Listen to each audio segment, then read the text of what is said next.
Hello guys, welcome back to another video. Now hopefully today I'm going to be showing you how you can make your engine quieter for really not much money at all. Now we're going to be working on one of my BMWs with the N47 engine, which is a 2-litre diesel engine, and I've noticed that it seems quite a bit louder than it should be, especially on idle, and this has kind of progressively got worse and worse as time has gone on.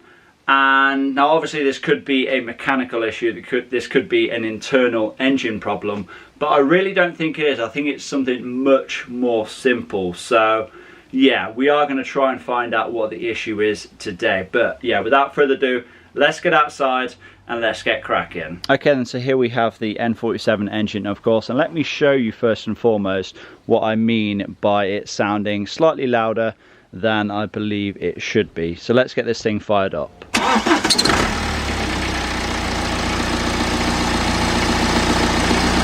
Okay then, so as you can see, the engine appears to be vibrating quite a lot, and there is kind of like a rattle sound, but take a look at this.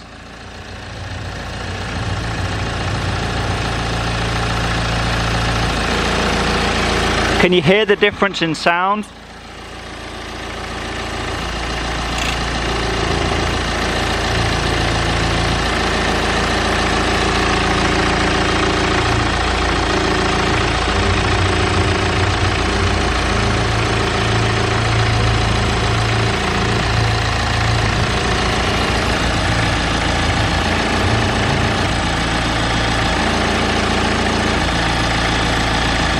Okay, now that may be a bit difficult to put across on camera. It may be difficult to, actually hear the difference, but believe me, when you push down on the engine cover itself, the noise changes, it gets a lot smoother.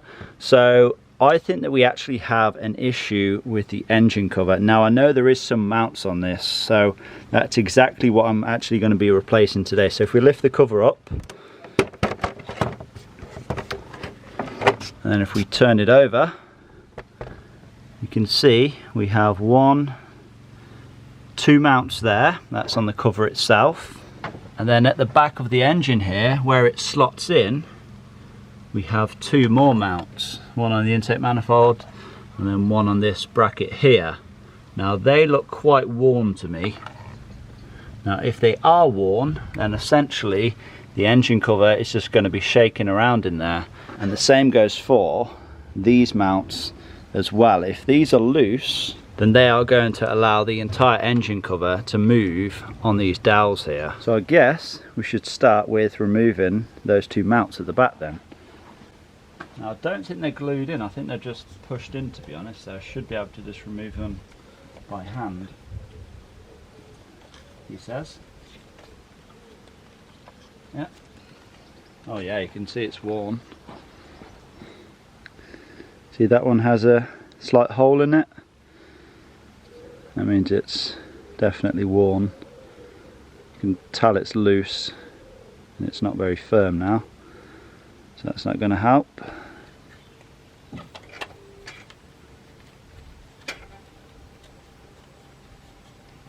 Yeah, this one doesn't look as bad, but I'm guessing it's still the original.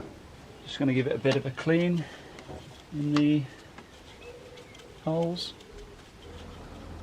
And if we get our new parts, these should just slide straight into position. And you can see these just have a lot more material on them, so these should be a tighter fit for the engine cover.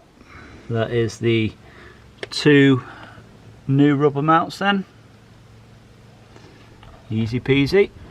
And now of course we just have the two front mounts which are in the engine cover itself. I'm guessing these just slide out just the same.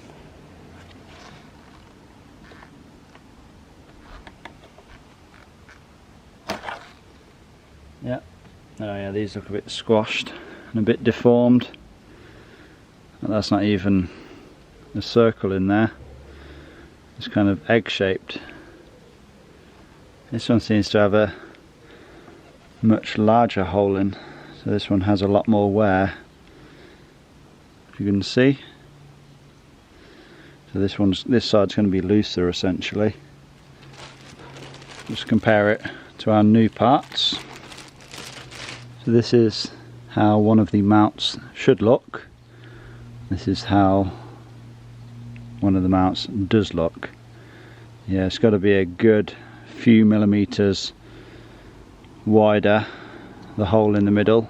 So that means it's going to be a lot looser and it's a lot squishier as well. So it's obviously not held up as well. But before I install the new mounts, I think I'm actually going to give the inside of this cover a good clean up. I'm not going to go too crazy. I don't think this foam piece, I don't think it actually comes out. I believe it's glued in, so I don't want to get that completely soaked. But yeah, I'll give it a light clean and make it look a bit better. And yeah, hopefully try and clean this edge, because it's pretty annoying whenever you go to grab the engine cover off, you just get your hand covered in dirt. So yeah, let's get it cleaned up a bit. And there we are then, much better. I wasn't going for perfection, but yeah, all that dirt and grime is off the edge now, and yeah, it's a much nicer thing to pick up. So yeah, let's get the two front mounts installed now, and let's see what difference it makes. So it's got to slide in like that.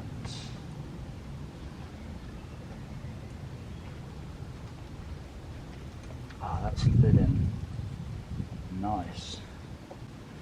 That was satisfying.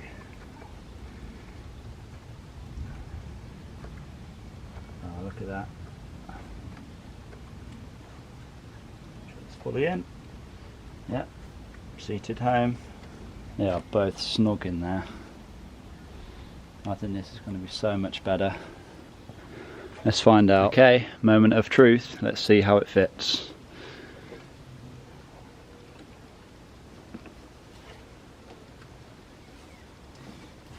Oh, it fits in the rear ones like a glove. Oh, that just went on so nice. It feels solid now. Let's start it up and see if it sounds any better.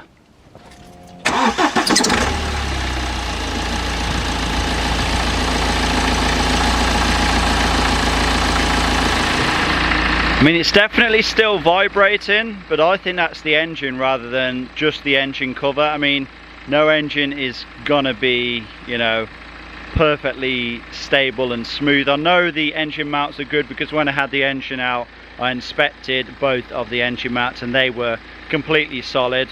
So yeah, I really don't think this is bad at all. I mean, it is a diesel engine, so you have got to expect some shake, but yeah, it definitely seems to sound a lot better now.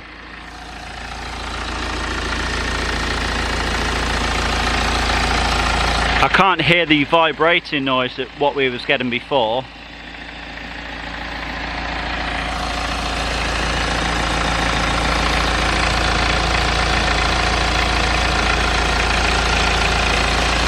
Yeah, it doesn't make a difference when I press on now. Success. Okay then guys, so there we go, that is the engine cover mounts all now replaced, and to be honest, yeah, it did make a good difference. It was well worth the £10 or so that I paid for the 4 mounts, and yeah, I would recommend it, to be honest. If if you have a car that is 10-15 years old or so, then there's a good chance that the engine cover mounts will be fairly worn, so it's always good to replace them. And yeah, it might stop any vibrations that you have coming from the engine cover itself. Anyway, I hope you guys have enjoyed this video. Please give it a like, leave a comment down below, subscribe if you have not already done so, and I will see you all in that next one. Peace!